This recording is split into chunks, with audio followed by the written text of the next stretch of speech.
Mr. Doorkeeper, do you have an announcement? Mr. Speaker, the governor of the state of Illinois, JB Pritzker, and his party wish to be admitted to this chamber. Admit the honorable governor.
Before we begin, the chair would like to announce the arrival of the treasurer, Michael Ferrix.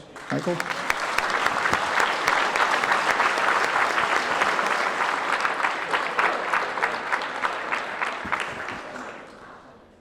Before we begin, Mr. Governor, we'd like to introduce your wonderful wife, MK.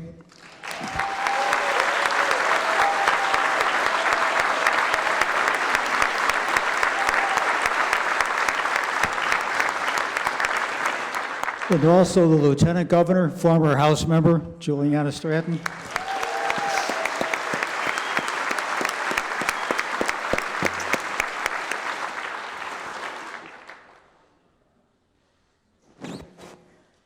Mr. Governor.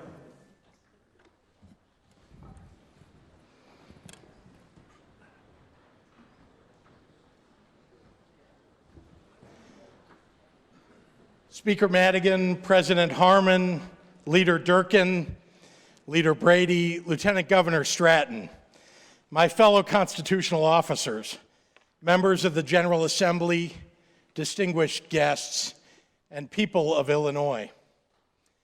I want to begin by thanking the First Lady of Illinois, my wife, MK.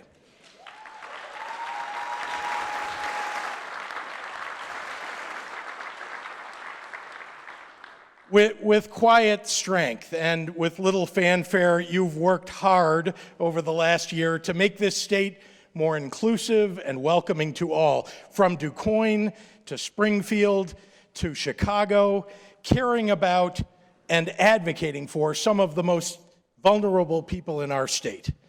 And I want to thank you for making some important aspects of Illinois shine once again.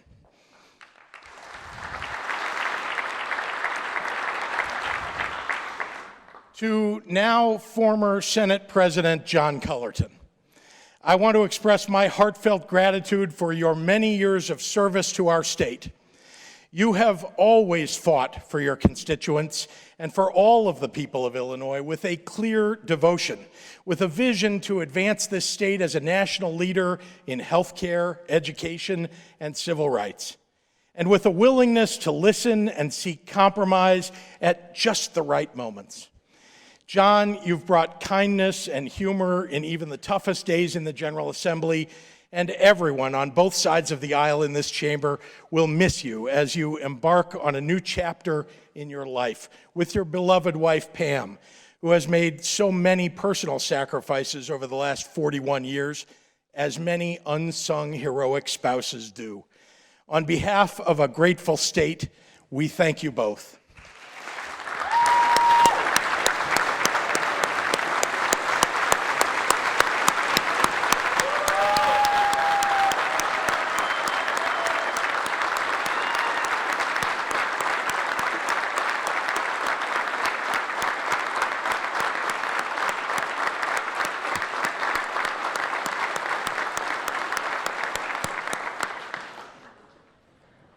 And in turn, I look forward to working with our new Senate President, a friend and ally for more than a quarter century and a longtime champion of the Fair Tax Amendment, Don Harmon.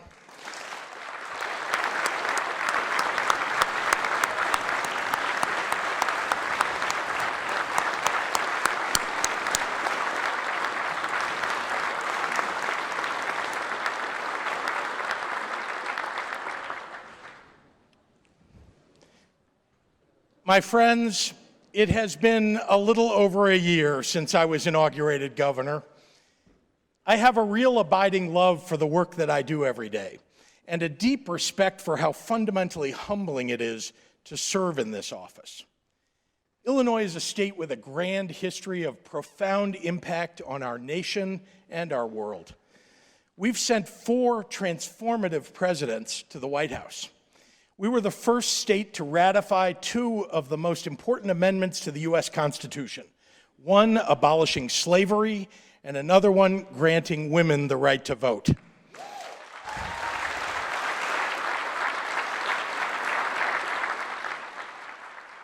The first cell phone was invented here. So was the first television remote control and the first widely used internet browser. What all these things have in common is that they were the product of the talented and forward-thinking people of our state. Illinois is great because our people are great.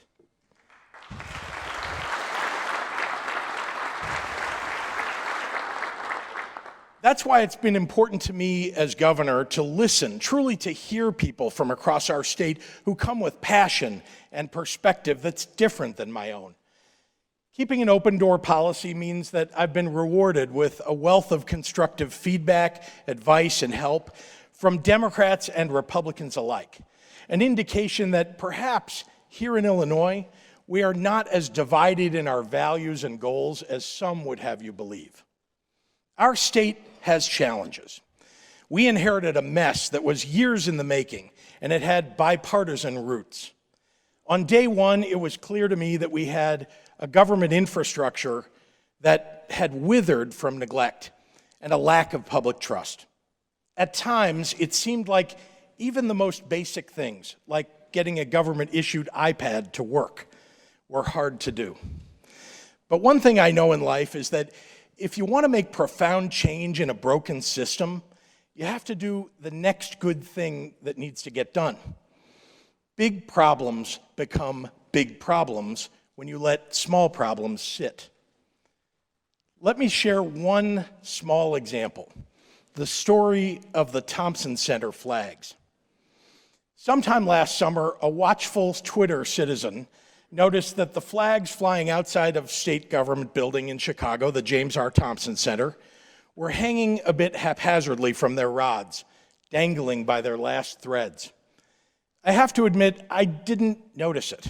And in fact, no one among the 2,000 people working there seemed to notice it. Maybe because you could spend all day noticing things dangling by their last threads in the Thompson Center if you tried. So we did a little research, and we found that the flags used to be serviced by a small fourth-generation family-owned business in Chicago that has tended Illinois' flags for a century's worth of parades and state visits and state championships. But during the last few years, you guessed it, the flag company stopped getting paid. Like so many other small businesses in Illinois that were caught up in the budget impasse, this company did their best, but the Thompson Center flags ended up falling into disrepair. Once the dangling flags were brought to my attention, we contacted the company and heard their story. We immediately paid them what they were owed, and the next weekend they came with a huge ladder truck and they fixed it so that our state's flags flew straight once again. As it turned out, fixing those flags made people really happy. In fact, it's the most pleased that Twitter has ever been with me. I think it's because this simple story about a flag at the Thompson Center is a metaphor for where state government has been and where it's going. And it reminded me that we have a choice about how we tell our story. We could spend our time reliving every past failure, every bygone insult and fight. Or we could fix things and be ardent voices on behalf of an agenda of opportunity in the years ahead. The last year has shown what we can do when we roll up our sleeves and work together to restore stability to our state. Those who would shout doom and gloom might be loud, using social media bots and paid hacks to advance their false notions, but they are not many. You see, we're wresting the public conversation in Illinois back from people concerned with one thing and one thing only: predicting total disaster, spending hundreds of millions of dollars promoting it, and then doing everything in their power to make it happen. I'm here to tell the carnival barkers, the doomsayers, the paid professional critics, the state of our state is growing stronger each day.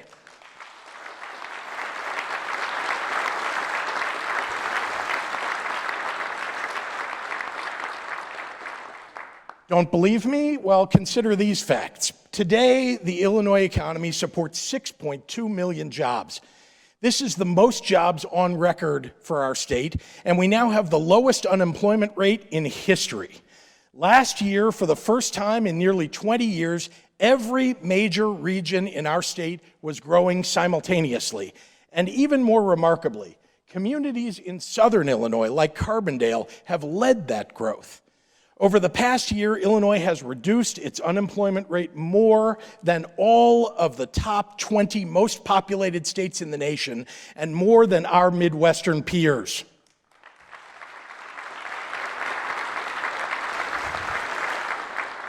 "237 Illinois businesses from all over the state made Inc. magazine's list of fastest growing businesses in the nation, including companies in Columbia and Rock Island, St. Charles and O'Fallon, Taylorville and Chicago. Student applications to Illinois' public universities increased last fall for the first time in many years. Illinois is the second largest producer of computer science degrees in the nation, accounting for nearly 10% of all computer science degrees awarded in the entire United States. Our great state has an awful lot that's going right. And just look what a difference a year can make.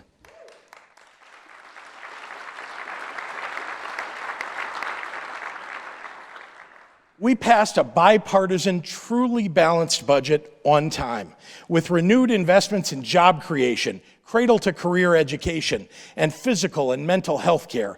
Even the credit rating agencies and financial analysts described a distinct improvement in our fiscal stability, and investors took notice and lowered our state's borrowing rate.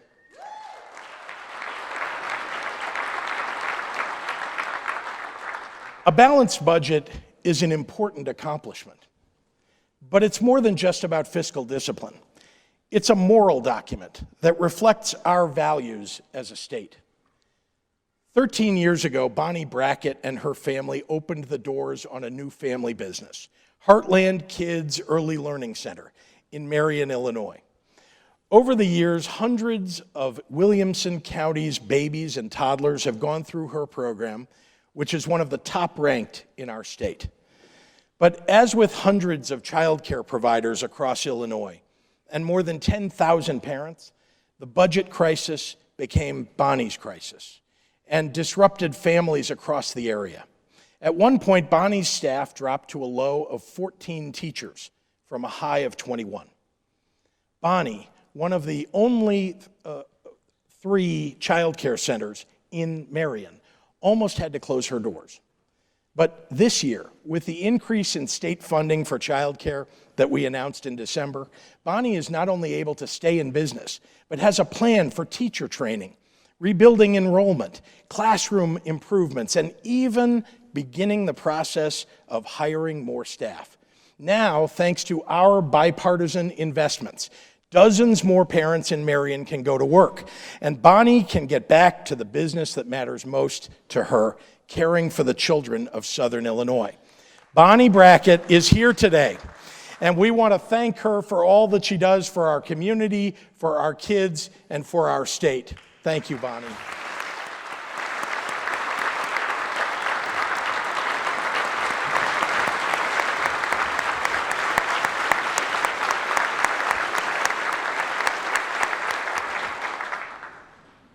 For the first time in a decade, we passed a bipartisan infrastructure bill.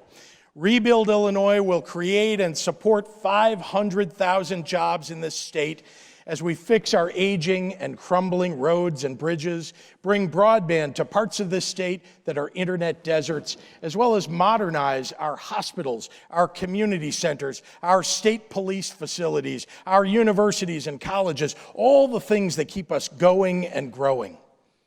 Over the last several months, I've had the pleasure of attending many local events celebrating the jobs and projects that Rebuild Illinois is bringing to our communities. Most times those events are attended by legislators and mayors and local officials of both political parties. And it's clear that when we stand together in front of the public and talk about what we're doing together to literally rebuild bridges and roads and childcare centers and schools, we restore a little bit of the public's trust that's been lost in government institutions at all levels in the past few years. Rebuild Illinois is about more than just roads, bridges, and universities. It's about jobs, middle-class careers with wages and benefits, the kind of jobs that help you raise a family. And together, we did more to make these jobs more inclusive and diverse by investing in the Illinois Works program to recruit new construction apprentices and set strong goals for our public works projects to include diverse employees. With me today is Reggie Marizets, Jr., a first-year apprentice with Laborers Local 165 in Peoria. Reggie fell in love with hands-on work early in his life, and it's his apprenticeship where he's learning all the skills to succeed, not just now, but for decades to come. Reggie intends to become a full-time journeyman and later to pursue his lifelong dream, opening a father-son construction company with his dad.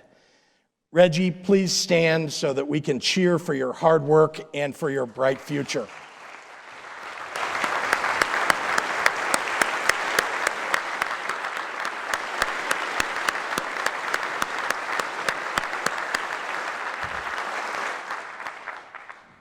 Over the past 6 years, in addition to our expansion of apprenticeships, Rebuild Illinois will transform our infrastructure.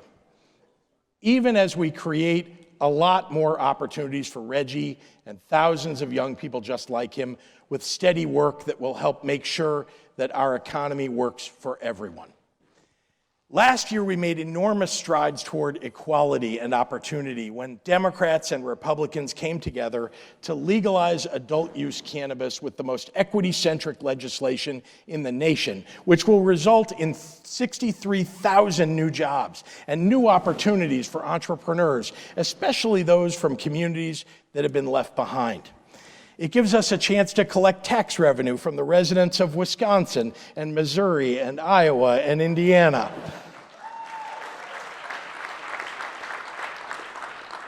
And most importantly, we're giving a second chance to hundreds of thousands of people who had a low-level cannabis conviction or arrest on their record.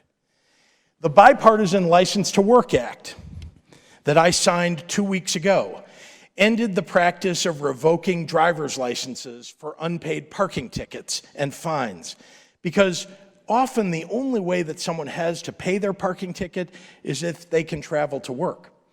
We restored driving privileges to more than 50,000 people.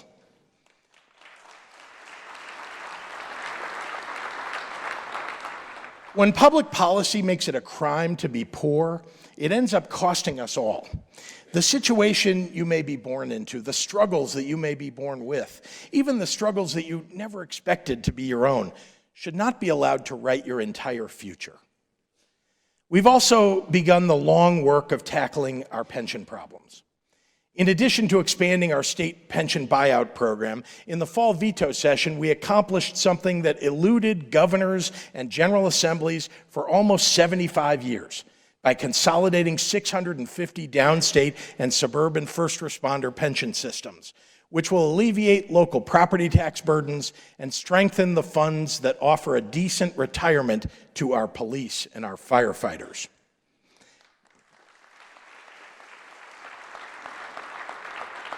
Maybe more significantly, the bill that we passed was supported by both a leading progressive representative, Will Guzzardi, and an outspoken conservative senator, Dan McConkey. All I can say is, anything is possible.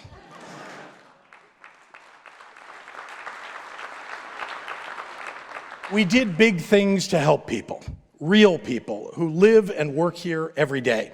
We raised the minimum wage. We advanced equal pay for women and minorities, provided millions of Illinoisans relief from high interest on consumer debt, and expanded health care to tens of thousands more people across our state. We are reaffirming that our most important commitments are to our children and their education.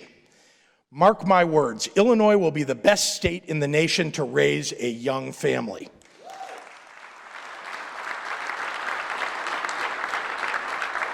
Today, 20,000 more kids are getting childcare, and thousands more are going to preschool.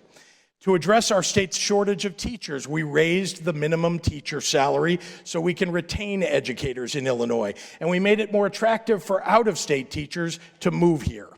We made it easier for high school graduates to get a skilled wage by expanding vocational training and career and technical education for the first time in a decade. And after years of decline, we are turning around university student enrollment by making college more affordable, expanding scholarships to an additional 10,000 college-bound students. And this fall, more than half of the families in our state will be eligible for free tuition at the University of Illinois.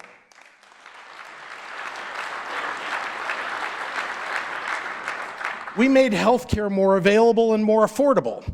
Working with Senator Andy Manar, we capped out-of-pocket insulin costs at $100 for a 30-day supply so that no one in Illinois has to decide between buying food and paying for the medicine they need to stay alive.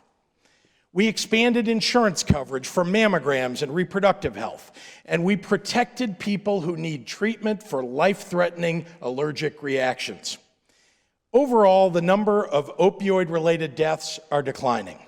We diminished dependence on opioids by reforming the medical cannabis program to cover chronic pain conditions. And we're focused on using evidence-based practices to reduce racial disparities as we continue to battle the opioid crisis. In the face of the resurgences of measles and mumps and other diseases, we restored federal funding of our state immunization program, which was shut down under the previous administration. We raised the age to buy cigarettes and vaping products to 21 so that we can reduce youth tobacco use.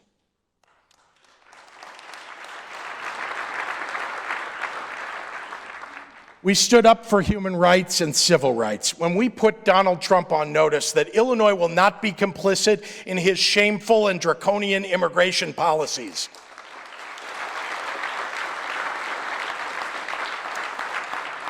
We opted in to welcoming refugees to Illinois, continuing a proud tradition in this state that stretches back to my great-grandparents, welcomed here a century ago after fleeing anti-Semitism in Europe. We invested in public safety by expanding the number of new Illinois state troopers, and we're building a new state police forensics lab so that we can solve crimes faster and address the backlog of DNA testing of rape evidence, because crime victims shouldn't have to wait for justice.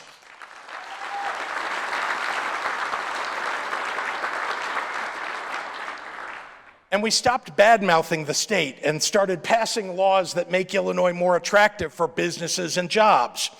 Working across the aisle, we brought tax relief for 300,000 small businesses through the phase-out of the corporate franchise tax. And we laid the groundwork for new high-paying tech jobs by opening new business incubators, by incentivizing the building of new data centers, and by investing $100 million in a University of Illinois and University of Chicago partnership that will make Illinois the quantum computing capital of the world.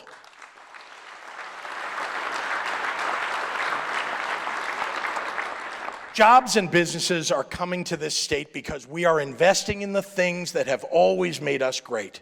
A skilled workforce, modern infrastructure, great public schools, top research universities, a robust agricultural sector, and a culture of innovation and entrepreneurship literally built into the steel frames of our skyscrapers, themselves a symbol of Illinois' ambition and belief in the future. By almost every measure over the past year, we've improved the financial well-being, health, education, and safety of the residents of Illinois, and we did it together. And now we have to work together to confront a scourge that has been plaguing our political system for far too long. We must root out the purveyors of greed and corruption in both parties, whose presence infects the bloodstream of government. It's no longer enough to sit idle while under-the-table deals, extortion, or bribery persist. Protecting that culture or tolerating it is no longer acceptable. We must take urgent action to restore the public's trust in our government. That's why we need to pass real, lasting ethics reform this legislative session.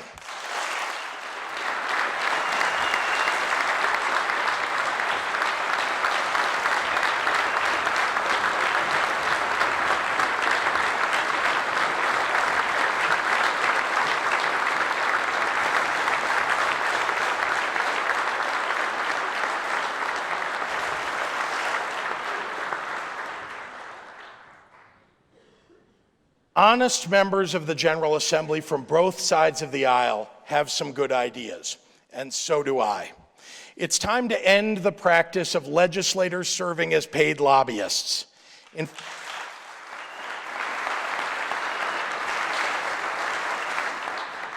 fact, it's time to end the for-profit influence peddling among all elected officials at every level of government in Illinois.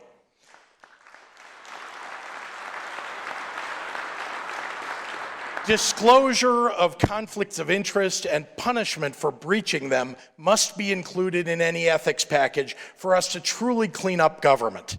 Most states have a revolving door provision for legislators, and it's time for Illinois to join them. Elected officials shouldn't be allowed to retire and immediately start lobbying their former colleagues. It's wrong, and it's got to stop.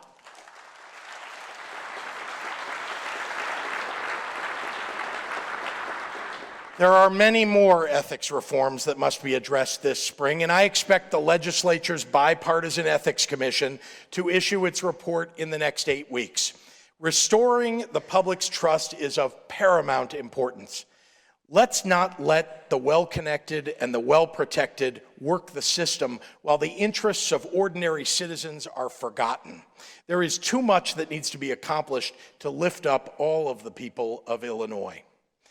The overwhelming majority of people involved with government and public policy and politics here in Illinois truly just want what is best for this state.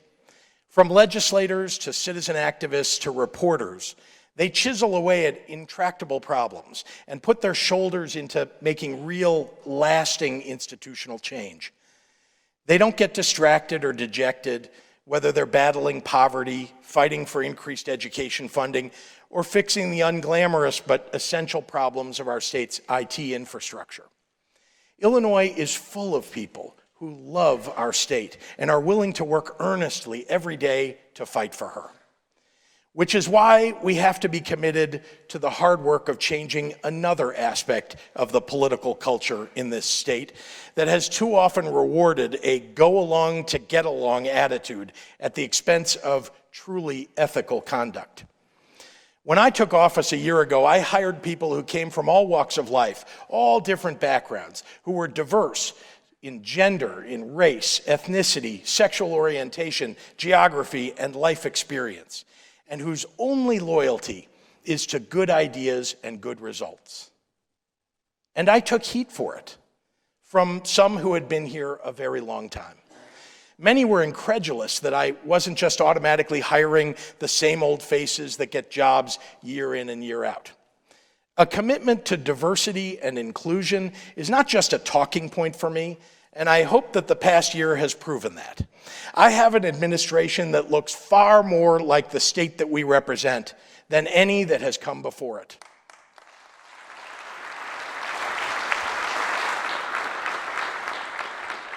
I have elevated talented people who have been overlooked for far too long, and our state is doing better because of it. Change needs to happen, and much of this change needs to happen outside of the scope of legislation. It's about how we, as public officials, conduct ourselves in private that also matters. Common sense and basic decency need to prevail in the everyday interactions that make government work. People need to treat disgusting suggestions with disgust.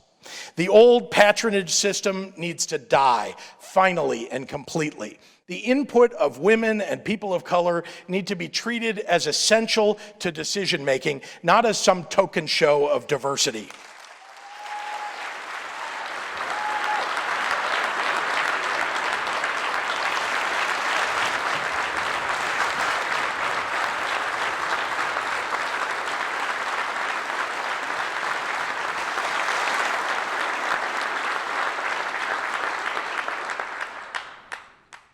Bit by bit, inch by inch, I am working hard to reverse the harm that has been done to people and communities that have been left behind over many generations by government policies and elected officials who were content to simply ignore them.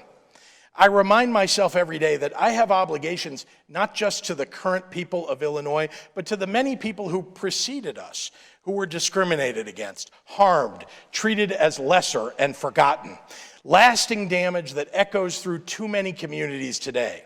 We are obligated to make our future more equitable and fair. I came into this office with the message that I am committed to doing things differently in my administration. A lot of folks didn't believe me a year ago. Now you can see how far we all can come in a year, even when the work still remains. It's time for us to recommit ourselves to the hard work of bringing prosperity and opportunity to all communities in Illinois through a fairer tax system, job creation, education and job training programs, childcare and preschool, and a focus on building essential tools of success, such as high-speed internet in all corners of our state. This spring, working with legislators, we will begin the long path toward a fairer criminal justice system. That starts with phasing out cash bail and following many of the recommendations made by the bipartisan Criminal Justice Reform Commission created by my predecessor, most of whose ideas were never adopted because of the rancor and dysfunction.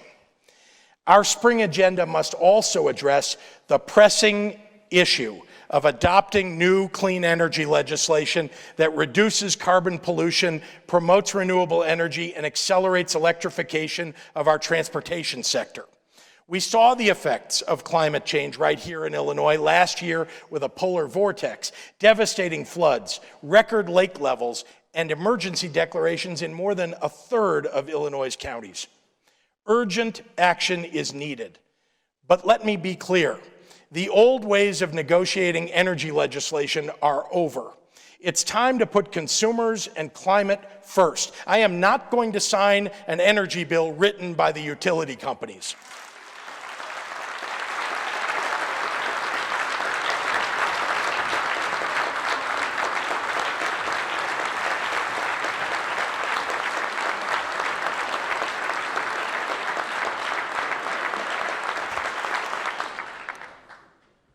Property taxes in Illinois are simply too high.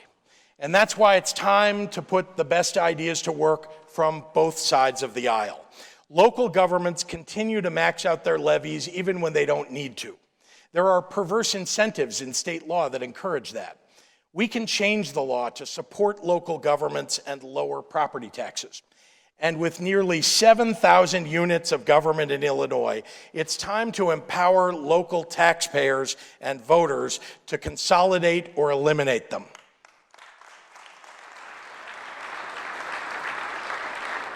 These changes, along with our landmark pension reform that consolidated police and firefighter pensions, can make a serious dent in property taxes. Today in Illinois, we are governing with our heads and our hearts. In a time when cynicism has too often become the rule rather than the exception, we're proving that we really can make progress. We're showing the rest of the nation that pragmatic, progressive leadership is good. And putting our state back on the side of working families is important. A year ago, I shared a story at my inauguration. It was also about flags, about how a couple in Barrington, Illinois, had their pride flag stolen from their backyard and replaced with an American flag. Bigots wrapping themselves in a veil of patriotism are an increasingly familiar sight these days, and it's a dangerous trend. But the community fought back. A neighbor, Kim Fillion, upon hearing about the incident, put a pride flag in her yard in solidarity. And then suddenly lots of people were asking for them, and she was giving out pride flags to everyone in Barrington. They were popping up in yards all over the neighborhood. Kim told the news at the time, "Frankly, I've grown weary of this, of all this hate. And I gotta say, it just seemed like there was one thing that I could do that I had control of." I've thought a lot about that story this past year. It reminds me of the fundamental goodness and decency of the people who live here in Illinois and about how hard they will fight for each other. It reminds me that we all ought to think a little like Kim Fillion every day to remember the things that we have control of. So this past June, I asked Secretary of State Jesse White to fly a pride flag over the Illinois State Capitol for the first time in our history. After all, we have a choice about how we tell our story, and I want our Illinois story to be one of hope, inclusion, opportunity, and kindness. I want it to be inspired every day by the fundamental goodness of the people who live and work here, and who struggle so hard for a fair shot. Those are good ideals to live by. Those are good ideals to govern by. Let's all try to remember them in the year ahead. Thank you.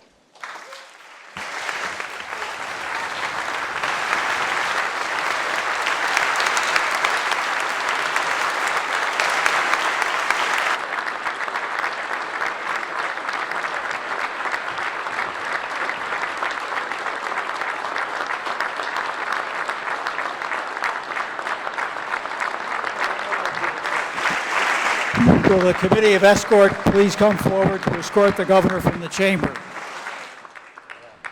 President of the Senate is recognized for a motion.